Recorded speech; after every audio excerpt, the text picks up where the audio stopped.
And next up on my Steam library, I'm playing Insurgency. Insurgency is a modern military first-person shooter. It's multiplayer only. The only solo component it's got is a brief tutorial. It can have multiplayer in the form of player versus player and co-op.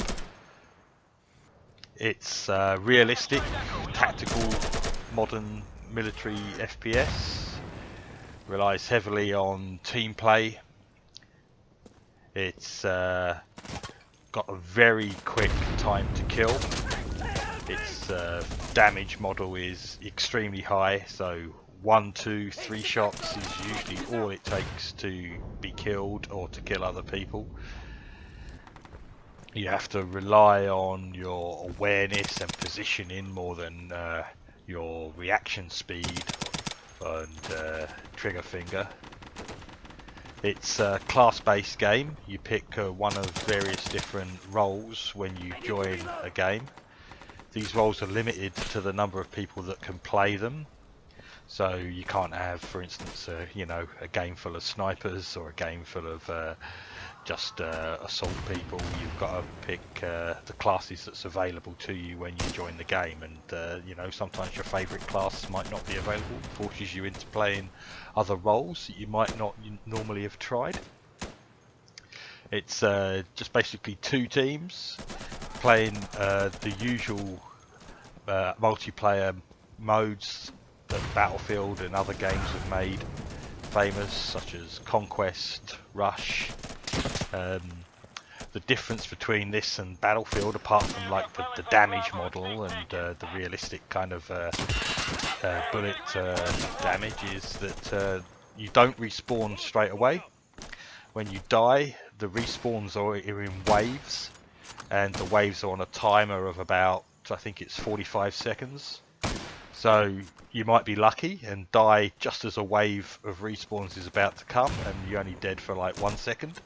Or you might die just as you've missed one, and you have to sit and spectate for 45 seconds or so. And as you run out of resources, you only have a certain number of these respawn waves available to you. Or in some game modes, you only have them available to you if you've got bases that link up to the central base. So if the enemy cut off your bases, you've got no respawn waves. So it can get very, very important to keep certain bases. And in the rush mode, when you capture an objective, you're sort of replenished with a number of waves for you to then go on and capture the next one. Like I say, it's very realistic in its damage model. It's a perfect alternative to people who have kind of got disillusioned with how casual Battlefield has come over the years. You know, if you're Battlefield 1, it's become the most casual Battlefield. I mean, this game has been out since 2014, and I bought it quite soon after it came out, but it's taken me like 3 years to get around to playing it. But yeah, it is very, very good. Very, very good. If you've had enough of the casualness of Battlefield, Call of Duty, other military shooters that just seem to not provide any sort of authentic gameplay, then this is the one. People are crying out for it. It's here. It's been here since 2014.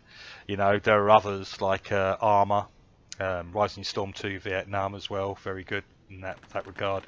But yeah, I think this has come on leaps and bounds since its first release as well. Certainly the graphics look a lot better than the videos I saw of it when it was first released, and the gameplay is really nice, really good, really crisp. No bugs, no crashes, nothing like that. So I can't recommend it enough. I'm going to keep it installed, and I'll probably go back to it as much as I can. Its full price is $6.99, and that is absolute brilliant value. I can't recommend it high enough at that price. So go out and buy Insurgency and stop moaning about Battlefield being casual.